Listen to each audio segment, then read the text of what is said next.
Espace d'Hydro, bonjour. Bonjour madame. Oui, les documents que vous souhaitez emprunter, vous voulez du gros caractère ou de l'audio? Et du coup, je vous cherche des livres sur quel sujet, quel genre, est-ce que vous aimez? Il faut que je regarde plutôt dans les nouveautés du coup, pour éviter que vous les ayez déjà lus. Alors je vais prendre votre nom, comme ça je pense que j'aurai tous les éléments pour vous envoyer les ouvrages. Et la dame a demandé 4 documents, écrits très gros, sur l'histoire et la littérature russe. On n'a pas grand-chose. Donc maintenant, il faut que je trouve les écrivains russes. Donc celui-là, c'est du 18. Elle devrait pouvoir le lire. Grâce au sécogramme, qui est un timbre qui est ici, là, on peut envoyer gratuitement aux déficients visuels des livres audio, gros caractères ou braille. Donc on les met dans une mallette et on envoie ça au domicile de la personne. Et quand elle a fini, elle retourne l'étiquette d'adresse et au dos, il y a celle de la bibliothèque, elle renvoie la mallette.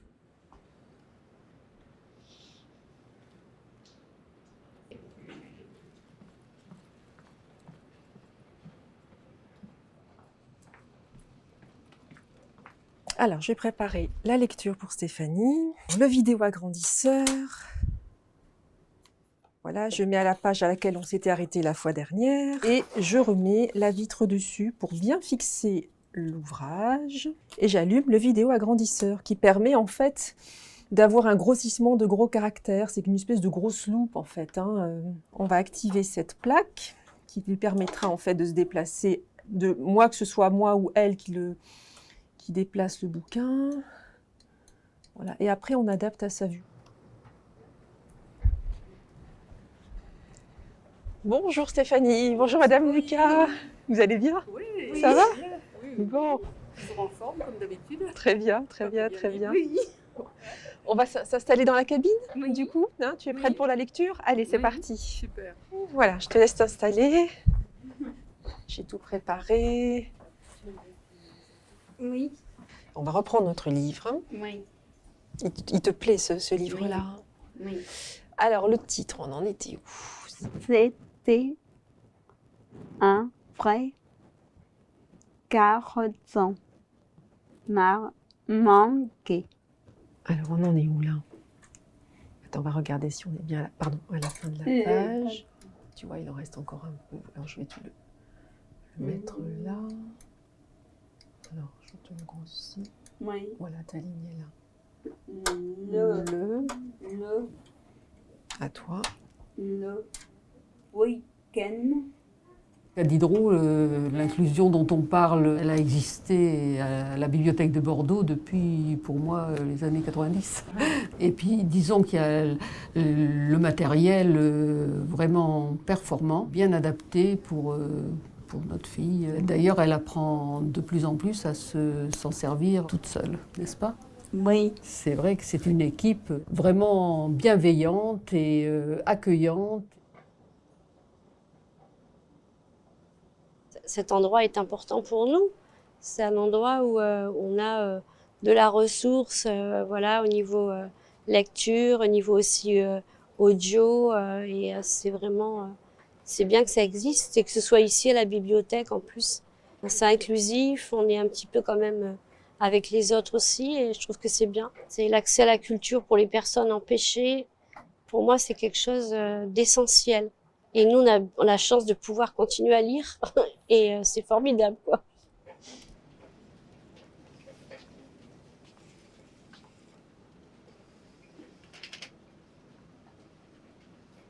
Moi, je ne retrouve plus mon petit papier. Où je mets mon... Alors, je vais aller demander à quelqu'un qui m'installe mon travail. C'est pas le dernier article.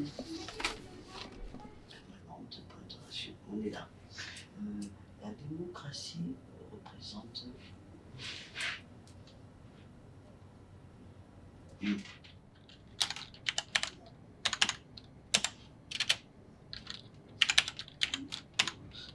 À l'Espace Diderot, on accueille un public, on fait du renseignement, de la recherche comme partout ailleurs, mais on fait aussi au même endroit l'inscription, le prêt, le retour, la formation des usagers aux logiciels adaptés. On accompagne les gens aussi au long cours sur leur recherche, leur apprentissage. On a même une collègue qui donne des formations individuelles.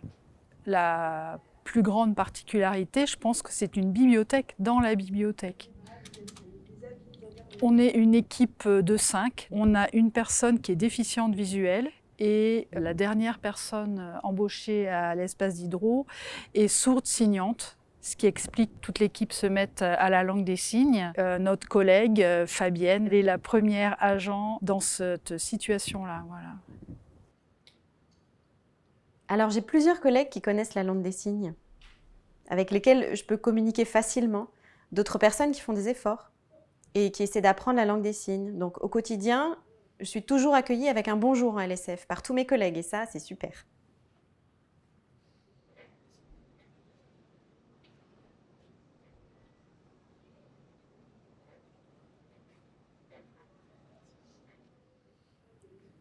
J'aime beaucoup voir les réactions des usagers. Je ne montre pas directement ma surdité, mais je les accueille avec un bonjour en langue des signes. Donc forcément, ça leur indique quelque chose. Ils sont parfois un peu surpris.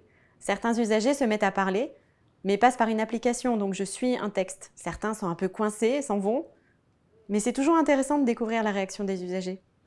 Et puis c'est aussi une situation de handicap qui se vit à deux, et parfois je peux même le vivre avec une personne aveugle. Là, pour le coup, on a 2 handicaps, mais on arrive toujours à trouver des solutions. Merci. Merci, Fabienne. Merci. Merci beaucoup. À bientôt.